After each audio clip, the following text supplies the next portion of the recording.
What's going on, everybody? It's your boy Tyler Gates, aka TAG Lodge or Tag Lock 205. I'm your host, Tyler A. Gates.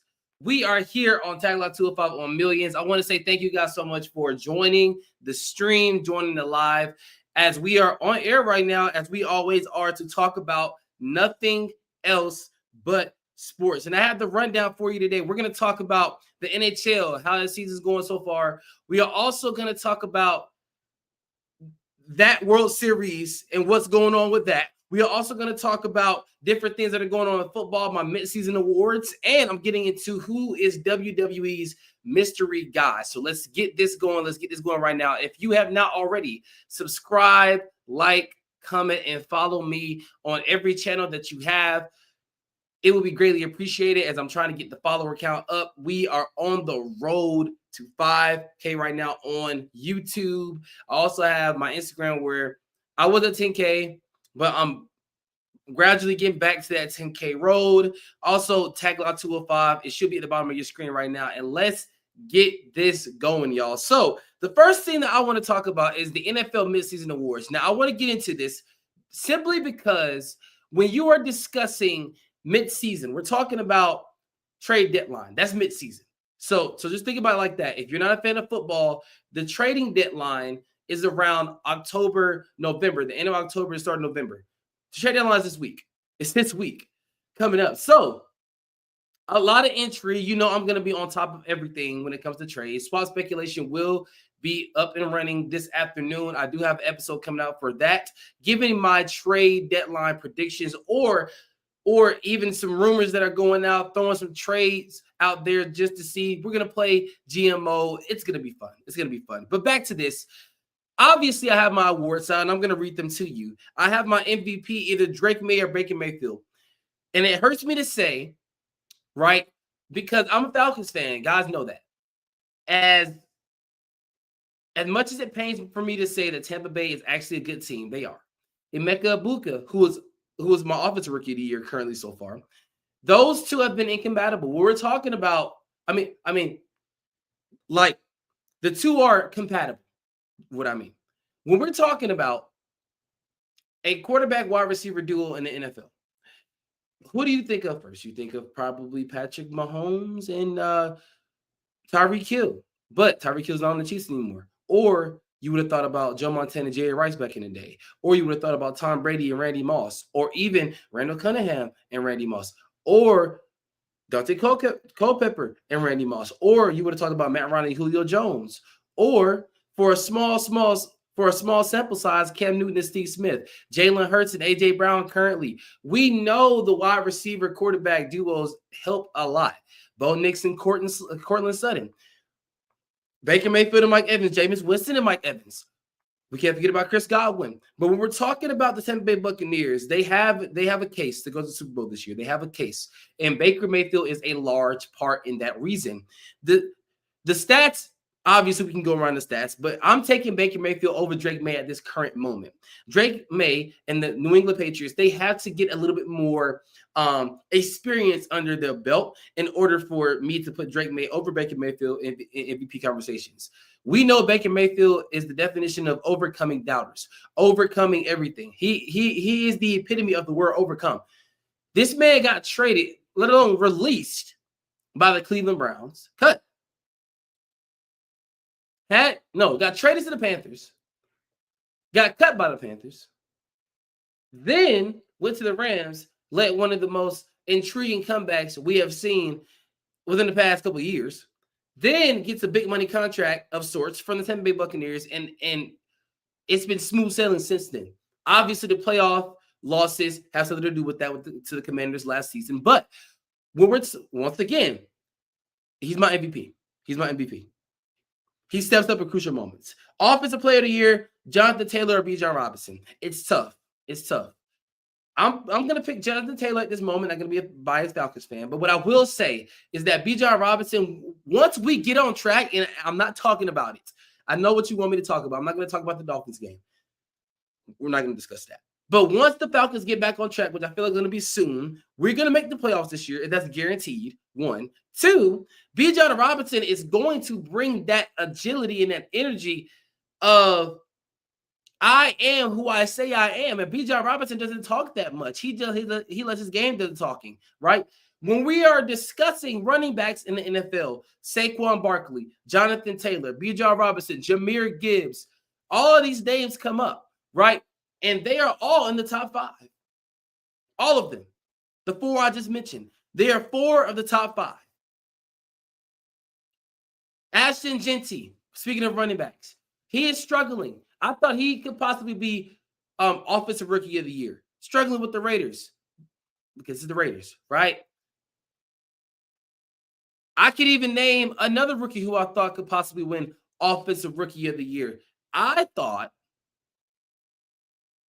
that, wait for it, a certain rookie on a certain team that I like could have won offensive rookie of the year if things did not go according to plan, and that was Jalen Milroe. But Sam Darnold got that big money contract. He didn't get hurt. He didn't get subbed out yet. So he hasn't got benched yet. It's all right.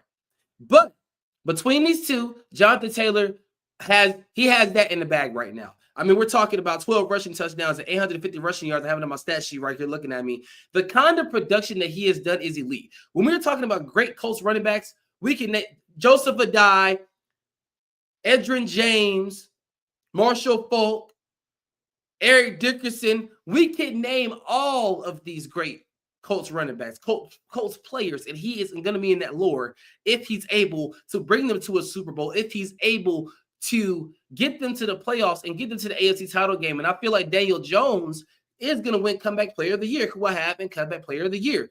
I don't think anybody else is deserving of a Comeback Player of the Year more than Daniel Jones. And it's funny because Daniel Jones and Saquon Barkley are doing well outside the Giants system, which goes to show me, was it the Giants holding them back? And it looks like it's the answer yes. It's looking like yes more than no. Way more yeses than no, actually. John Mara, love you, man, but it's time to go. Right. Brian Daboll, Cam Skattebo get better, but I'm scared for Jackson Dart, Cam Skattebo, and Malik Neighbors. I'm scared for those 3, especially in the Giants system, if Saquon and Daniel Jones is doing better outside of the Giants organization. Defensive Player of the Year. Vacant for right now. But Nick Bonito is the leader. I thought TJ Watt, maybe Myles Garrett, you know what I mean? But Nick Bonito's been showing a lot. Yes, they're in the conversation. And the reason why it's vacant is because I can't make a clear-cut decision on who could it be.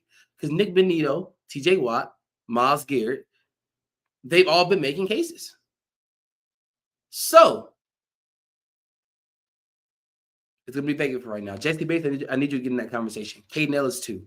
Offensive Rookie of the Year, Emeka Egbuka, like I just mentioned previously. He has come out the gate strong, swinging. I haven't seen a wide receiver come out the gates like this probably since last year. Malik Neighbors, Justin Jefferson, and Jamar Chase.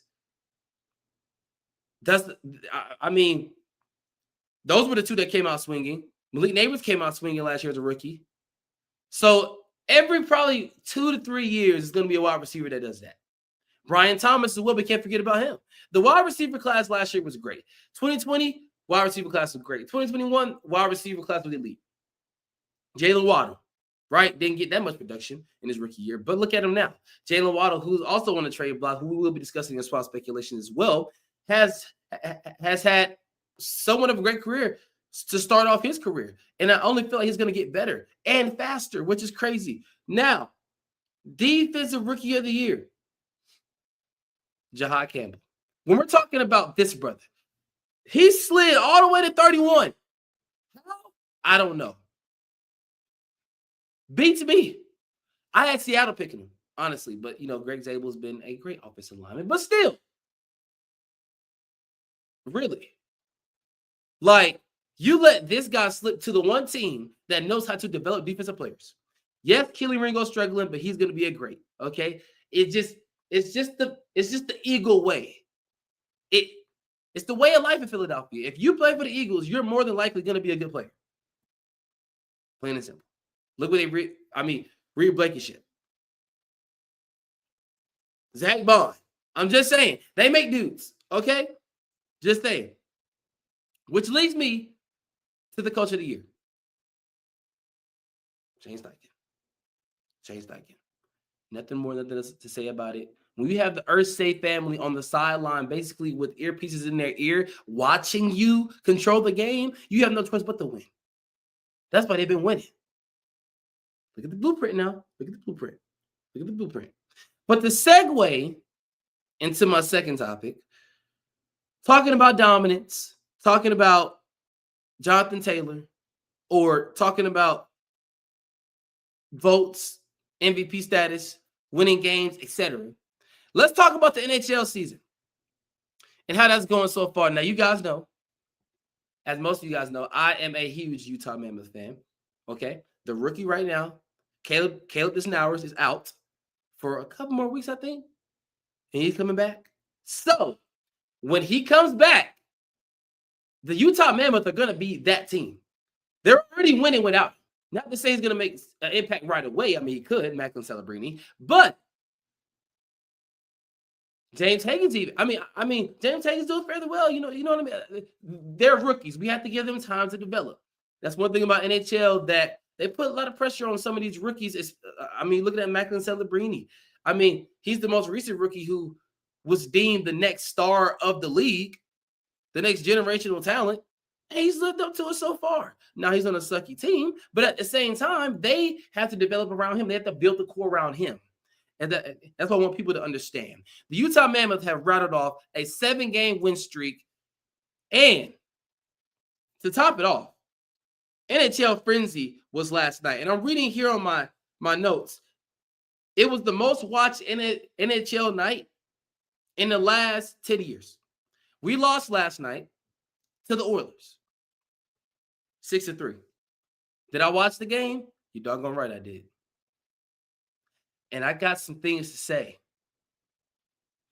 Because there is no way we should have lost to the Oilers. No way. The Oilers ain't been good since Jimmy Johnson was president. And when I mean president, they used to call him the president, but he was the head coach of the Cowboys. That's what I mean. Okay? They haven't been good since the last time the Cowboys won the Super Bowl. And even then, they were still struggling. Yo, Utah, man. I'm not giving you too much because you're my favorite team and we won a 7-game winning streak. We're good. Can we keep this up, though? We have 3 losses, but can we keep this up? Is my question. I want us to succeed to the point where people look at the Utah Mammoth how they look at the Boston Bruins. I want us to be that team, how they look at the New Jersey Devils, or how they look at the Florida Panthers eventually one day. Can we become a championship team? Right now, no. Can we make the playoffs and surprise a lot of people this year? When we make the playoffs, that's not too far-fetched to say. Are we a playoff team? That's up for debate as well. But we cannot talk about the Mammoths winning streak without talking about their mascot, Tusky. He is the reason why I feel like we've been winning all these games. Now, the head coach of the Utah Mammoth at one point was a good guy, right? I love Andre. All right? I love Andre. AT, I love him. But here's my talking point. What he said last night has me thinking something. He said, we, quote unquote, we played a really good period. I don't know how to take that, right? But when we're talking about other teams around the NHL and how their coaches perceive post-game interviews, we got to get better. Yes, we played a couple good periods, but we shouldn't let them score 6. But it's okay. The winning streak, it's all there. It's all there. All right? I'm not going to get too much into that. But my predictions early, I do have the Utah Mammoth making the playoffs. Now, getting bounced out in the first round, obviously. I do have the Florida Panthers going back to back to back. I do have them winning another one. I have them winning another one. Even though, I mean, championship struggles are going to come, guys. But I have them winning another one. Is it too early to say that Matthew Tkachuk is going to be the MVP? People may not see it, or they may think I'm stupid, but he has to be in the conversation. I mean, I don't know what else you want me to say about that. He's a good player, and he needs to get out of there. He would love for him to go to Calgary. Would love for him to go to Calgary, but that ain't gonna happen. Would love for him to go to Toronto Maple Leafs. That ain't gonna happen. They don't need him, but still. Anyway, to segue into my third segment, let's talk about the game 4 segment. Let's talk about how, thank you, Vlad. Thank you. Let's talk about how I've been saying this all along. Not on here, but I've been saying it. I've been saying that if Ohtani throws it down the middle, the good old Vlad Jr., he gonna take him deep. I've been saying it, and boy, did it happen last night. You know I'm a Braves fan, so anytime the Dodgers lose, it makes me feel so happy inside. Now, they tied the series last night, winning the game 6-2 and tying the series, going back to Toronto for a game 6, but staying in LA for a game 5 tonight, which is at 8 o'clock. Toronto, you need to win this game. If you want to win the World Series at the house, yeah. And I have on my stat sheet right here. I want you to look at the amount of strikeouts last night. Like, when we are talking about Shohei Ohtani, it's one of the greatest pitchers ever. Might be one of the greatest hitters ever. He reached base. He can strike out people. And then on top of that, I want people to read this stat line, guys. Hold on. Read this stat line. He retired 11 of the next 12 hitters after he gave up that home run to Vladdy. He retired the next 11 of 12 hitters after giving up that home run to Vlad Jr. What does that mean? That means he was pissed. That's what that means. You can't let Vlad beat you, but you can't let Ohtani beat you. So both sides are trying to figure out how to stop each other's star. That's what this World Series is really going on right now. The role players, they're doing their job. Plain and simple. They're just doing their job. This series, to me, is about Vlad Jr., Ohtani, Trey Savage, and Blake Snell. Those 4 players headline this World Series. Other than that, everybody else been doing their job. Freddie Freeman, I know he had the game with blah, blah. Mookie Betts, you got to do better. Okay? Kike Hernandez can't have more than you. Okay? Kike Hernandez. Okay? He just can't. But at the end of the day, thank you, Vladdy, for hitting that home run and showing people what I say about Ohtani's fastball down the middle. Thank you. But I want to recap some highlights here. Guerrero's homer off Ohtani was the 7th postseason home run for him, which is a franchise record. The Blue Jays' big 7 innings sealed the game pretty much after that homer, right? But what must the Jays do to go ahead 3-2? And I'm going to talk about that. Well, they got to keep the pressure on them. Starting pitching. I think Blake Snell is starting in game 6. I don't know who's starting tonight. I want to say probably Yoshida, maybe. I got to check that out. But they have to shut down the Dodgers' bats. You can't let Kike Hernandez keep getting singles and doubles. That's number 1. Number 2, the bat-the-ball skills that Mookie Betts has is impeccable. You can't let him chase the ball outside the zone and end up hitting it for a home run. Right? Continue the timely hitting for the offensive Blue Jays. The big innings are needed. Against the Dodgers, big innings are a must. You have to have at least a 3 or 4 or 5 run inning against them in order to even be considered a favorite of the percentage to win the game. Because if you don't, we know what the Dodgers can do. We've seen it for a while, a long time now. When I started watching baseball in 2017, you can't tell me that the Dodgers didn't have the most comebacks that season were by the Dodgers. Because teams just faltered and they failed and their pitching staff failed. We have the pitching. If you're Toronto, execute. The hitting is there. Addison Berger, I need another home run from you, buddy. George Springer, relax. You're trying to take too many big shots. Relax. Vlad Jr., keep doing you. Bo Bichette, get in that rhythm. We need you, right?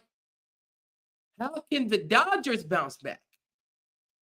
Well, they must reset after this blowout, sort of blowout. But they got to reset. Ohtani's got to focus on hitting, right? The rotation needs to deliver. Can't just be Ohtani and Snell, people. I need for that bullpen, those relievers. I need for that bullpen to get right. There is the reason why they traded for so many relievers and got so many relievers this year and last year. There's a reason why. There is a reason why. Now, can these relievers turn it over to the star power of the Los Angeles Dodgers when they strike out the inning? That's my second biggest question for them. Ohtani is dominant, but even when he's outpitched here, right? They need a full team response. It can't just be Ohtani, Freeman, Betts. I need them role players to step up. Kike Hernandez, Andy Pages. You know, I was expecting to see something from him this World Series. Haven't seen it yet, right? And you guys traded James Outman at the trade deadline. That was stupid because James Outman could have been. I mean, I thought James Outman was good. Apparently, he wasn't when you traded him away. I mean, Jesus Christ, he suffered on the Twins, but still, Outman could have got you some type of doubles, triples, in my opinion, right? But to segue into my final segment and my final question. With the series now tied, who has the momentum and the psychological edge? Is it the Jays or the Dodgers? I'll read that question again for you. With the series now tied at 2 games apiece, who has the momentum and the psychological edge? Is it the Blue Jays, who responded with a dominant win, or the LA Dodgers, who are fighting to reassert control? I want you to answer that question down below. Now, going into my last one. This is the topic that I really want to hit on for the last couple of minutes of this live stream. When we are talking about one of the most established hitters in baseball, we are talking about Kyle Tucker. Houston Astros, they traded him to the Chicago Cubs for a package that included Cam Smith. Like, he could have been Rookie of the Year. Early on, he struggled. You don't trade away a guy, Houston, that puts up the numbers that he did. You just don't do it. The Cubs, on the other hand, Kyle Tucker might leave you. And you only had 1 year of him. You should have been discussing the contract throughout the season. Now, if you didn't want to discuss the contract, then that's on you. You know, you can't do anything about that. But Kyle Tucker might leave you. And you might not have the opportunity to even talk with him in free agency because of the fact that he's going to want so much money. You see the prediction on the screen somewhere down here. $400 million is what I have his projection to be. He's going to get over that. And if he doesn't, shame. Kyle Tucker, to me, I'm not comparing him to Juan Soto. Juan Soto still has to be assessed He's not getting all of it, though. I mean, taxes and stuff like that, government. But still, the winter meetings is going to be so intriguing this year because Kyle Tucker basically headlined last year's winter meetings. It probably going to be the headline of this one. But Juan Soto obviously took that over with that big contract. But before that, it was Kyle Tucker trade. Kyle Tucker, to me, a team that fits him so well. And looking at my free agent ticker here, he's not the only one that might get over $400 million because we're talking about teams going to overpay. Teams are going to overpay. Don't get it twisted. They're going to overpay for a guy. I feel like this team, and I don't like to say this team, I feel like the Phillies fit him. I don't know why I can see him in those red pinstripes. I don't know why I can't. You're probably going to trade or release Castellanos because there was a report that came out about it. Kyle Schwarber, are you going to trade him? Probably not. Bryce Harper, you're not trading him. He's basically your franchise. Even though there's reports. Trey Toner, you're not going to trade him. Alec Bones, probably the odd man out. Bryson Stott, you're keeping him obviously because he's young and controllable, right? So where does the line in the sand be drawn with the Philadelphia Phillies? They haven't got it. They haven't succeeded. They've been to the World Series one time and didn't win it. Mind you, Kyle Tucker was on a team that beat them. I need some clarification. If you are the Cubs, Jet Hoyer, you need to be at this man's front door come free agency, come winter meetings with a contract. And yes, I probably will be going to the winter meetings. I wanted to go last year. Obviously, I didn't go. I'm better prepared this year. I want to go, and I'm probably going to do that as soon as possible. Get everything registered. I want to go. So, with that being said, I have a question for John Boy Media, if anybody can get them out there. John Boy Media, I have a question for you guys talking baseball. Where do you think Kyle Tucker is going to end up? Do you think he's going to the Phillies? Do you think he's going back to the Cubs? We can take the Astros out the question because that's not happening. Yankees, maybe. Or do you think a team like the Marlins with money, the team like the Rays with money, could use a face of the franchise type of player to bring fans to the stadium and get them back to the playoffs? Kyle Tucker's still young. Kyle Tucker like 27. Like he's still young. Okay, so what do you guys think, Jumbo Media? What do you guys think, fans out there? Comment down below in the section and let me know, who do you think has the best chance at signing Kyle Tucker in free agency this winter? Thank you guys so much for joining this live stream. As always, stay live. I am your host, Tyler A. Gates. Please remember to subscribe down below. Subscribe, comment, follow, like, share, do whatever you have to do to get this show out there because we are on the way up, people. We are on the way up. Once again, Tyler A. Gates, stay live on millions.co. I'm out. Peace, y'all.